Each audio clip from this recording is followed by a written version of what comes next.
Now, you might be too young to remember the doll test. It's a psychological experiment designed in the 1940s in the US to test how young black children viewed their racial identities. And it found that given a choice between black dolls and white dolls, most black children preferred to play with white dolls. The test has been repeated throughout the years in different countries with more or less the same results. With me now is Rene Bissohong. She lives in the UK, where she also witnessed a young black girl's disappointment with her own appearance and decided to act. She created a line of dolls celebrating African beauty with the mission of empowering the next generation. Welcome, Renee. Thank you for being with me. So please, can you take us back to the incident that witnessed that pushed you to go through that path? Yeah, definitely, Clarisse. So basically, it was an afternoon where I went to visit one of my colleagues at the time. She just had a baby. And a 4-year-old came along with me too. So when we were looking at the baby, it was just the two of us at the time in the room, she was just like, Auntie, I want to have the same skin, the same hair color, just like the baby. When she said that, my first reaction was like a panic. And then the next thing is like inside voice would just say something, whatever it is, just say something. So the only thing I could tell her at the time, it was like she was equally beautiful, just like the baby. But after that scene, actually, I went home. I really felt a sense of letdown, really, like why at 4, you're already feeling in that way, like you want to be somebody else instead of being yourself. And to be specific, the baby was Mixed race. Mixed race. Yeah, and light skin, the whole thing. So, and then after that, basically, there was this like a nagging voice kind of coming in, asking me, what am I going to do about it? First, my reaction was a total rejection because I knew it demanded a lot of responsibility and then I wasn't ready really to take on this issue. So I kind of just neglected it.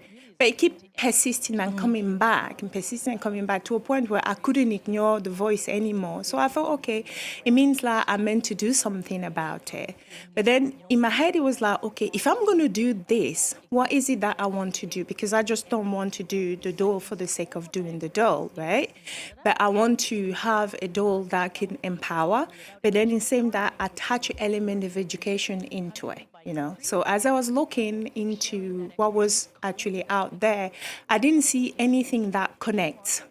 So it was very essential for me that each princess that comes in has to look like the region in which they're coming from, so that when the kid kind of see it, they feel the connection, they feel like they know her. At time, just a little story quickly. When customer comes in and see her and stuff like that, one in particular came in and said, oh, she looks like the lady who goes into my church. She sits on the 3rd row. It was quite very specific. But then to me, it kind of gave the validation that I needed in order to say that, yes, we actually got it. People can see it. And then to see also that it goes beyond the boundaries of race. You see, where you will see little boy as well, race, gender. Everyone, when they see Kira, their first reaction is like, wow. And you can never be tired. I can never be tired seeing that, to be honest with you. So that's how the whole thing kind of started. And you from originally from Cameroon? Yes.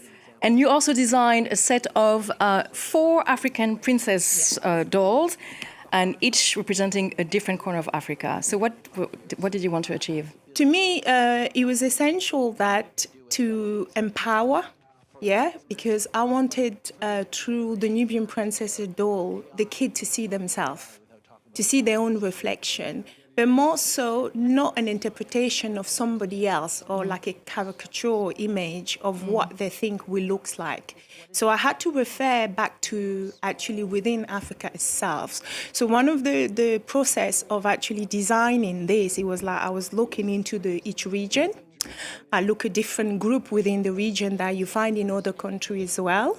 And then I looked into the different features because it was essential. For example, for me, it was like when we meet, let's say we meet here, what are the elements that tell when I look at you and say, oh, where in the map can I put you? Where can I place you? Or let me guess, just by the way you look, or by your eyes or your cheekbone, you see what I mean? I can say, oh, you might look like this place. So that's how I kind of gone on with it. And then that was more the idea into pushing that, because to me it was essential that when the kids see that, oh, they can see, she remind me of maybe an auntie or a sister, an uncle, a friend, and so empowerment were very much at the core of what the Nubian Princess is, and so Kira is our first princess of the series. She's from West Africa. Yeah, she's our West African princess, so I've started with her. And then with each princesses that we bring, there's a storybook that comes with it. Yeah? Because as I was saying, that the element of education was very essential to us as well, because later on, the idea is that we get to develop the character as it goes on, basically. And quickly, what's your next plan? Oh, the next plan, the project's big. So basically, it's to go into building schools.